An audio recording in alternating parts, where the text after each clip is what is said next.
The cost of living is quite expensive, especially in recent times with inflation and a depreciating shilling. But then again, some would argue that will depend with one's net income and how it's utilized. Personally, I'd estimate when living alone, a minimum of $15,000 to $20,000 per month, approximate $200, is well within my range. However, am one of those modest at times frugal guys, so I suspect this is not a good estimate, especially if you're a foreigner.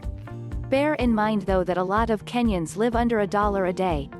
A crucial point to note in terms of the cost of living here is that the gap between the rich and poor in Kenya is quite large, and that makes for a very unfair market, bearing in mind it's the rich that run the economy and make the underlying policies that govern the economy's machinery, i.e. the high-income political class. Certainly, this few will hardly feel the pinch when things turn for the worse, and strangely as it's with a free market, when prices go up they hardly go down even with improving favorable conditions.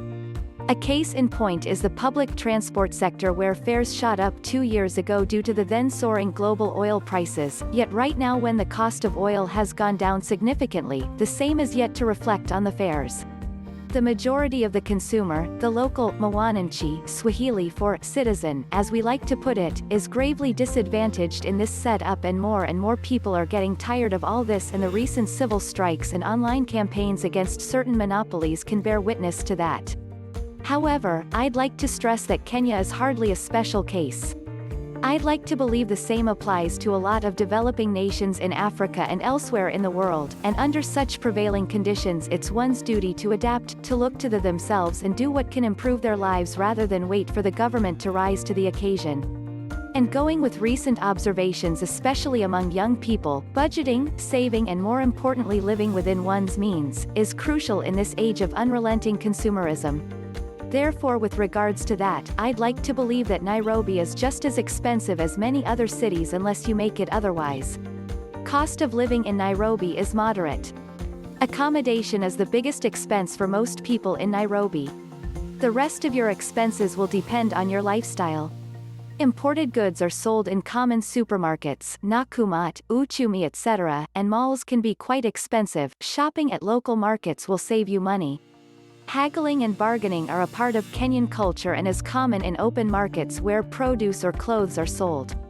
For one person, per month, rent, 50,000 KSHS, 1 BR with kitchen and bath, food, 2,500 if you buy groceries and cook for yourself. Transport really depends on how fuel efficient your car is. Public transport would cost around 2,000 SHS, but that would again depend on distance of commute. A meal in a good restaurant per person would cost 1,000 SHS. Again, everything really depends on you and how much you spend. The good people here have done a good job answering you. My 2 cents is: the cost of living in Nairobi depends on your budget. I live in a 1-bedroom apartment with a kitchen and a nice balcony about 500 meters off Thika Superhighway, 24 kilometers from the CBD. For that I pay $100 in rent, $10 for water, $1 for garbage collection and $12 in power bills. My neighborhood is safe and there's a mall 600 meters from my house, 3 swimming pools and about 6 gyms within a km squared and 4 nice clubs within 5 kilometers squared, and access to public transport 24 hours a day. I spend about $6 a day on food and transport. Tells you with $300 a month in Nairobi you're good to go. Modest life, a load of fun, and yes, am in my 20s, so life basically is about exploring stuff from where I stand. Welcome to Kenya. Living in Nairobi isn't so costly as compared to other cities in Kenya like Mombasa and Kisumu. Be wise on how you spend your money and where you get your things from. Prefer going to the market on weekends and getting stock for the whole week. That's usually cheap.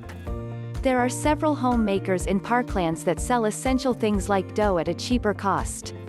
Rent is one of the biggest. Mobility is never an issue. You can always find public transport. But the city has many options to make you go astray, like the casinos and delicious foods in restaurants. You need to control your desires.